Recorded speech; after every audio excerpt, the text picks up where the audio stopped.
Walter Ollie back deep to receive.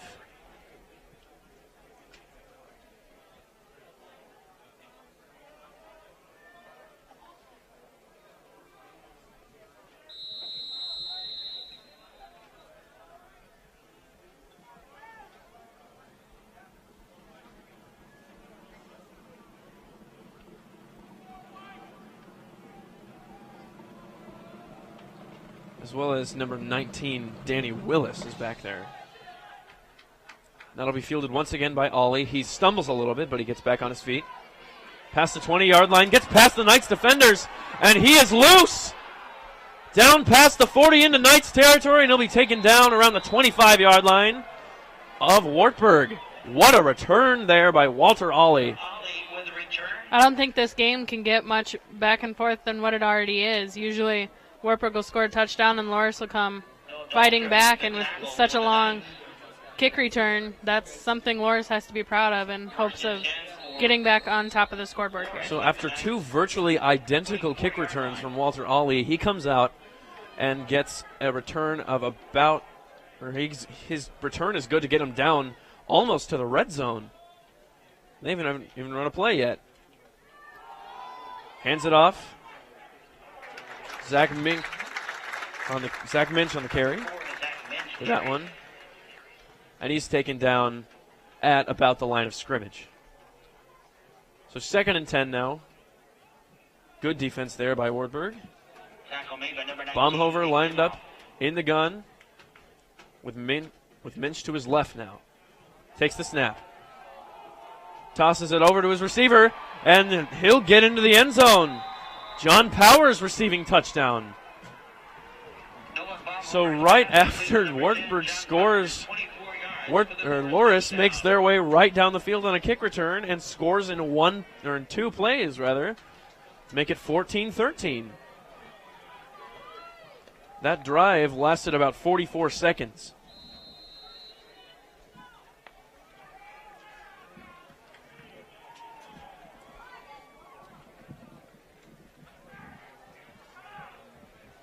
Mason Quigley out once again for the PAT.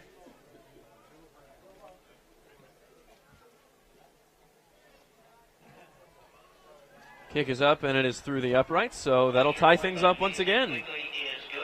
So looks like we are in for quite the shootout today between Wartburg and Loras.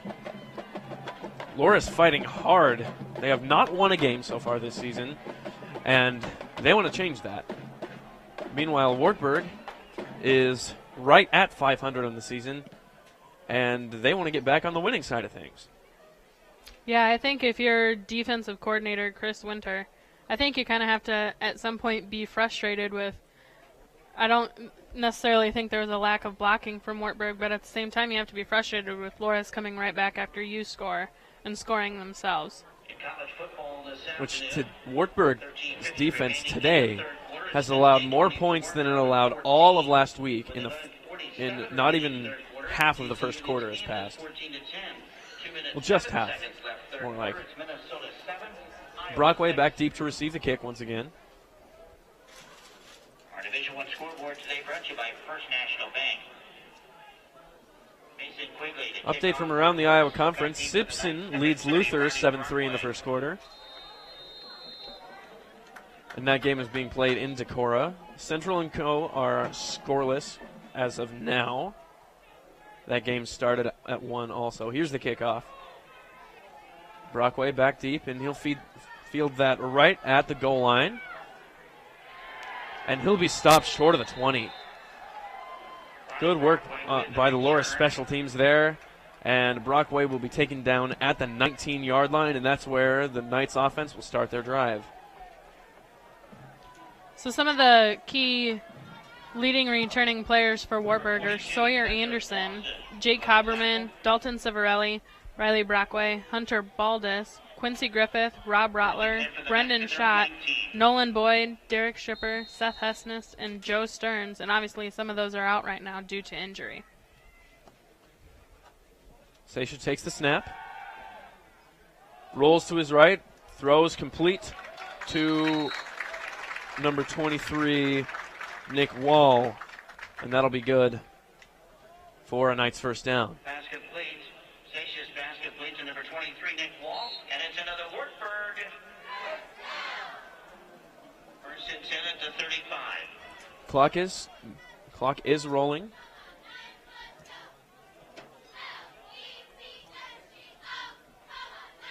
Knights lined up in the pistol now. Two receivers to the left, one to the right. Stacia takes the snap, rolls back for a pass. And he's loose. He's running. And he'll get past the first down marker and more. It'll be taken out of bounds at around the 44-yard line of Loras. So Knights into Duhawk territory once again on a run by Matt Stacia.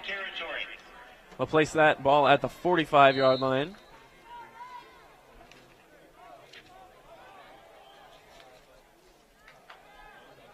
Knights are finding ways all over the place to get it done.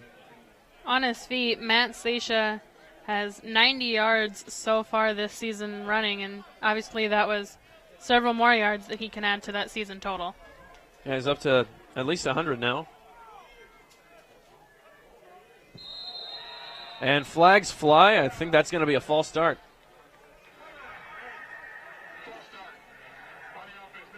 And it will be. I believe that was Nolan Boyd that jumped. And so that'll put the Knights back to midfield, 1st and 15.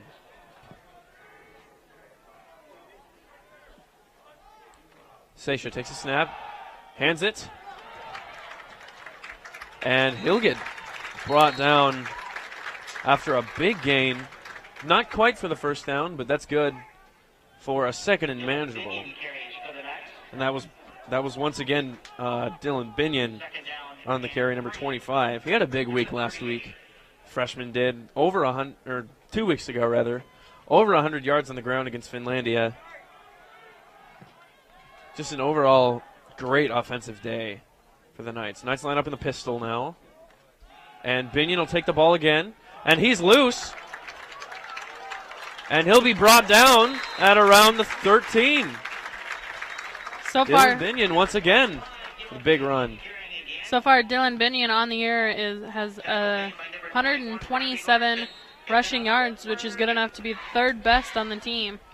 So he's played in 3 of the 4 games this season, so he's been a powerful asset on his feet. And he really proved himself against Finlandia a couple weeks ago. He'll get it again, Binion. This time he'll be stuffed at the line of scrimmage, though. No gain.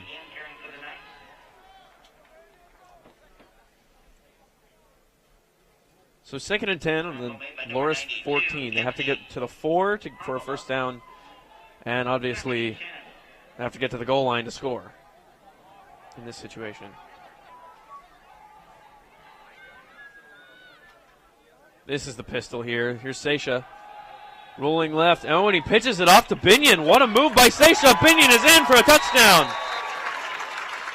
Great read by Matt Stacia to shovel the pass off. And Binion takes it all the way in for a score. Knights lead 20-14.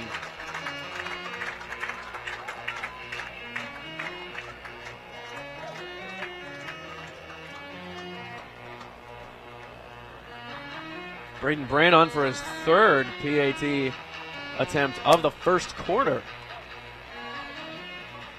Just under 4.5 minutes remaining here in the first. And we're already seeing a lot of scoring happening. 20-14 is the score. Now 21-14.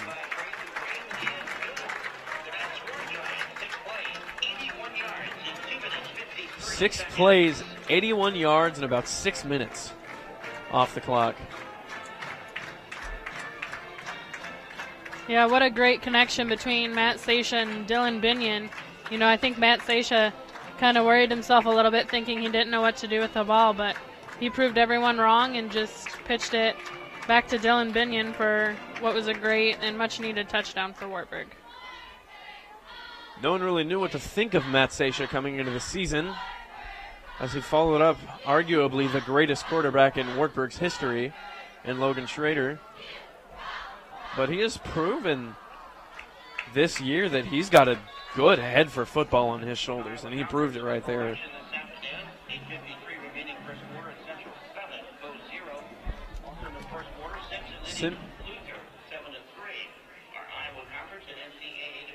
Quick update. I believe Central leads Co now in that game, 7-0 at this point.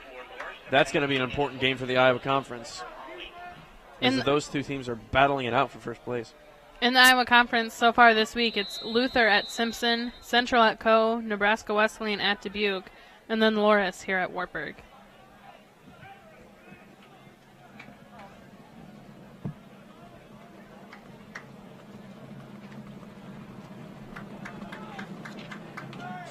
Here's kickoff number 5 of the quarter.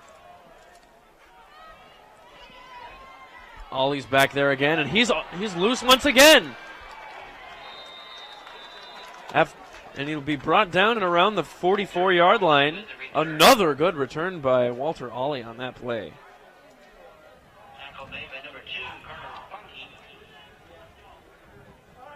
Carter Funky was the one to take him down on that one.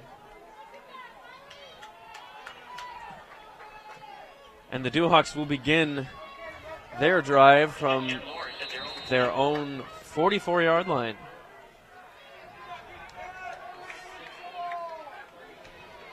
Baumhover lines up alone in the backfield, 5 wide set. 3 to his left, 2 to his right. Takes the snap. And he'll throw it over to number 19, Danny Willis. And he'll be taken down after a short gain, after a relatively short gain for a pass play. 7 yards. Or 8 yards, rather, and it'll be 2nd and 2 now. Bobbles the snap. Knights may have gotten back on top of it.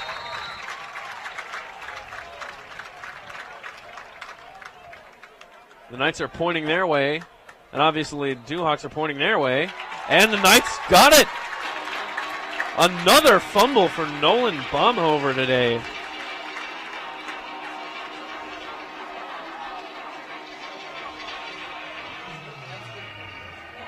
And the Knights will take over at the Loras 48-yard line. Or at their own. Yeah, Loras 47-yard line is where that fumble occurred. And so they'll take it over in enemy territory with 3 minutes and 48 seconds left in the quarter.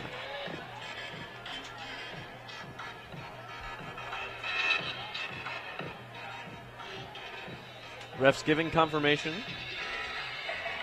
that it is indeed Wartburg Knights ball.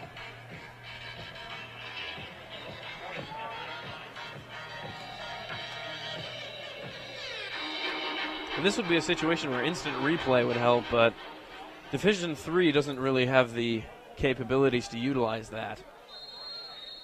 If this were Division I, this may be a different story.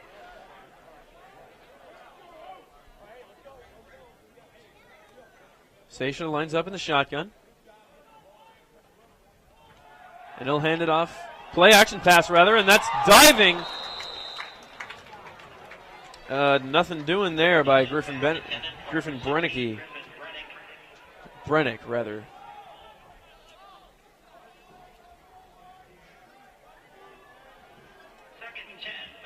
So after the incomplete pass, it'll be 2nd and 10 from the 47. It was a good look by Seisha on that last one. A little bit too far. They'll line up in a pistol. 3 receivers to the left. And here's Haberman now taking it down to about the 38-yard line.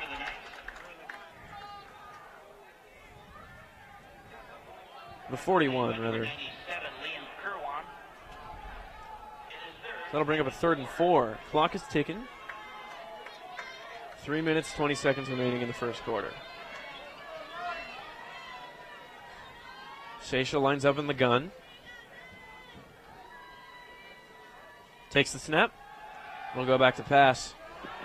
Seisha sacked in the backfield. That's Damon Davies